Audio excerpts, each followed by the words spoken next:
Selamat datang pemirsa, Anda kembali bersama Menyingkap Fakta.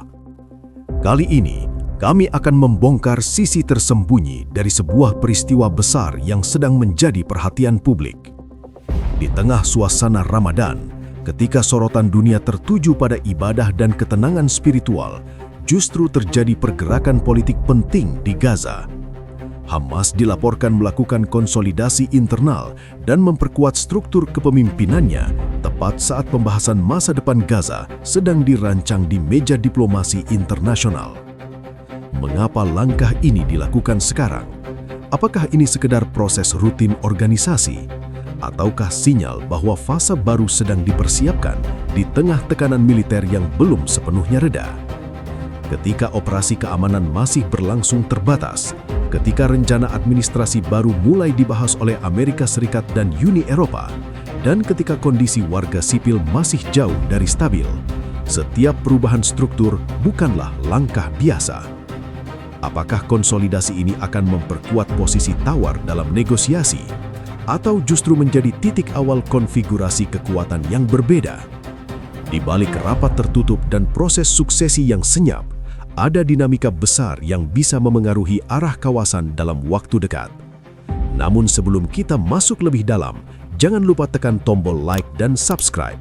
Dengan begitu, Anda tidak akan ketinggalan fakta-fakta tersembunyi yang akan kami ungkap berikutnya.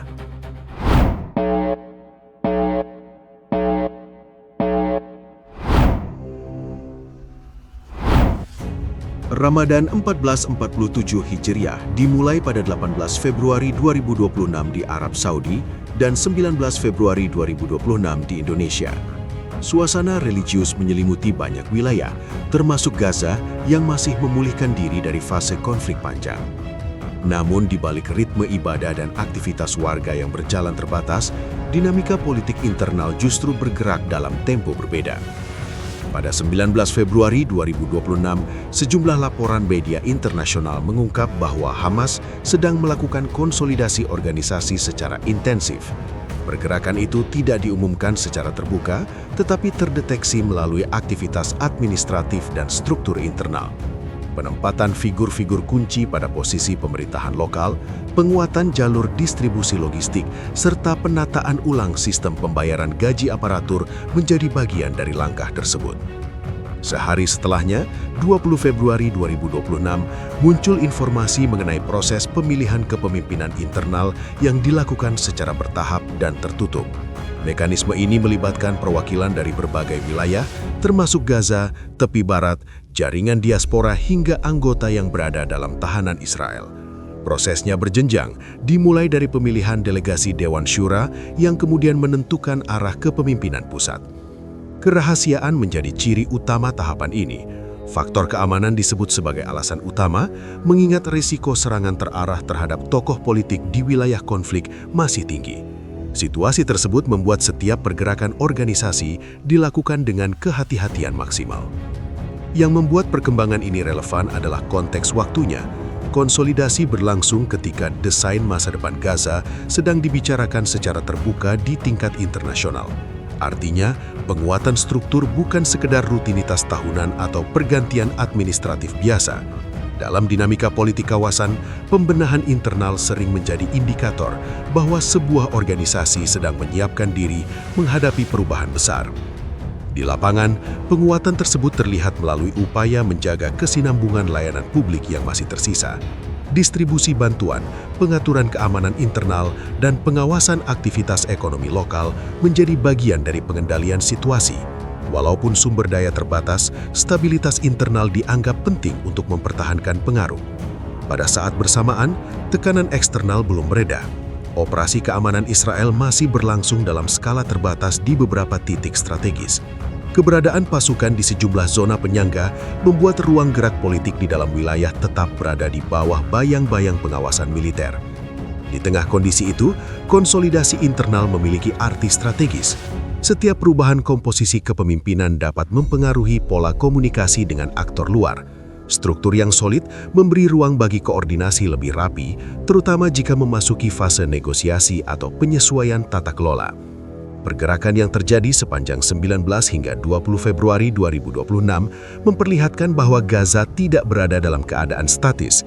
Meskipun belum ada pengumuman resmi mengenai figur baru yang akan tampil di publik, proses yang berjalan di balik layar menunjukkan adanya tahap persiapan serius. Dinamika ini berlangsung tanpa sorotan besar, namun efeknya berpotensi membentuk arah kebijakan berikutnya. Pada 28 Januari 2026, perwakilan Amerika Serikat di Dewan Keamanan Perserikatan Bangsa-Bangsa menyampaikan kerangka awal mengenai demilitarisasi Gaza sebagai bagian dari rencana pasca konflik. Dalam paparan tersebut disebutkan adanya mekanisme pembelian kembali senjata yang didanai internasional serta pengawasan independen. Skema itu juga mengaitkan penarikan lanjutan pasukan Israel dengan proses pelucutan senjata yang terverifikasi.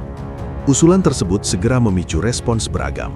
Pada 4 Februari 2026, sejumlah laporan menyebut beberapa negara donor masih menahan komitmen pendanaan rekonstruksi karena belum ada kepastian mengenai stabilitas keamanan jangka menengah. Kekhawatiran utamanya adalah kemungkinan pecahnya kembali konflik apabila proses pelucutan senjata berjalan tidak sinkron dengan dinamika politik internal di Gaza. Perkembangan berikutnya muncul pada 18 Februari 2026 ketika pejabat Uni Eropa membahas opsi dukungan terhadap struktur transisi administrasi baru. Diskusi itu berfokus pada pembentukan mekanisme tata kelola sipil yang dinilai lebih inklusif dan dapat diterima komunitas internasional. Pertemuan tingkat Menteri Luar Negeri di Brussel pada 23 Februari 2026 dijadwalkan membicarakan secara spesifik aspek keamanan dan pendanaan.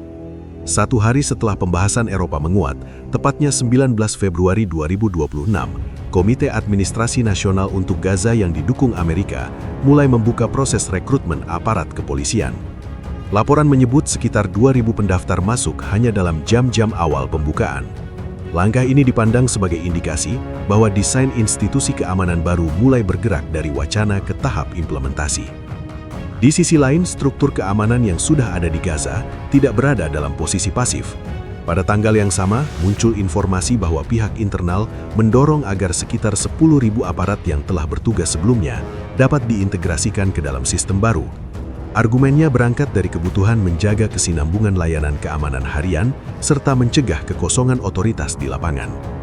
Tarik-menarik kepentingan terlihat jelas. Satu pihak ingin memastikan perubahan struktur benar-benar mencerminkan fase baru yang lebih terkontrol secara internasional. Pihak lain berupaya mempertahankan pengaruh melalui integrasi ke dalam desain yang sedang dirancang. Dinamika ini berlangsung bersamaan dengan konsolidasi internal yang terjadi pada pertengahan Februari. Kombinasi antara proses suksesi tertutup dan pembentukan arsitektur administrasi baru menciptakan situasi yang kompleks. Setiap keputusan personal dalam struktur kepemimpinan dapat mempengaruhi respons terhadap tawaran demilitarisasi, mekanisme pengawasan, serta pola distribusi bantuan rekonstruksi. Pada tahap ini, masa depan tata kelola Gaza tidak hanya ditentukan oleh satu aktor. Ia berada dalam irisan antara kepentingan lokal, tekanan regional, dan agenda internasional. Setiap pergerakan administratif yang terjadi sejak akhir Januari hingga 23 Februari 2026 memperlihatkan bahwa fase berikutnya sedang dirancang secara simultan di beberapa ruang berbeda dengan konsekuensi yang saling berkaitan. Pada 25 Januari 2026, operasi militer Israel dilaporkan berlangsung di wilayah Bani Suhailah, Khan Yunis. Dalam insiden tersebut, 33 rumah tangga kembali mengungsi setelah sebelumnya mencoba kembali ke area tempat tinggal mereka. Peristiwa ini tercatat dalam pembaharuan kemanusiaan akhir Januari dan menunjukkan bahwa situasi keamanan belum sepenuhnya stabil meskipun intensitas konflik menurun dibanding fase puncaknya. Rentang 22 hingga 28 Januari 2026 juga diwarnai laporan mengenai serangan udara terbatas, tembakan artileri, serta baku tembak di beberapa titik. Aktivitas tersebut tidak berlangsung masif, tetapi cukup untuk mempertahankan atmosfer ketegangan. Keberadaan zona penyangga dan pembatasan akses di sejumlah area membuat mobilitas warga serta distribusi bantuan tetap berada di bawah pengawasan ketat. Pada 30 Januari 2026, diumumkan bahwa perlintasan Rafah akan dibuka kembali secara terbatas dalam skema uji coba. 2 hari kemudian, 1 Februari 2026, laporan media internasional menyebut pergerakan orang melalui Rafah mulai berlangsung dengan koordinasi Mesir dan Uni Eropa. Pembukaan parsial ini dipandang sebagai indikator adanya ruang diplomatik yang mulai terbuka, meskipun masih sangat terkontrol. Namun, indikator positif tersebut berjalan berdampingan dengan data korban. Dalam periode 28 Januari hingga 11 Februari 2026, otoritas kesehatan di Gaza melaporkan lebih dari 100 korban jiwa dan ratusan luka-luka akibat berbagai insiden keamanan. Laporan kemanusiaan juga mencatat bahwa lebih dari setengah wilayah Gaza masih berada dalam area pembatasan militer, termasuk lahan pertanian dan akses laut. Realitas di lapangan membentuk lapisan tekanan ketiga setelah dinamika politik dan diplomatik. Warga sipil menghadapi keterbatasan listrik, air bersih, serta akses kesehatan yang belum pulih sepenuhnya. Organisasi kemanusiaan berupaya menyalurkan bantuan, tetapi keterbatasan pergerakan membuat proses distribusi sering tertunda. Dalam kondisi seperti ini, setiap perubahan struktur kepemimpinan atau desain administrasi baru langsung bersinggungan dengan kebutuhan praktis sehari-hari. Stabilitas bukan sekadar istilah politik, melainkan kebutuhan mendesak bagi jutaan penduduk yang masih menata ulang kehidupan mereka. Hingga akhir Februari 2026, belum ada pengumuman resmi mengenai figur baru yang akan tampil sebagai wajah publik kepemimpinan berikutnya.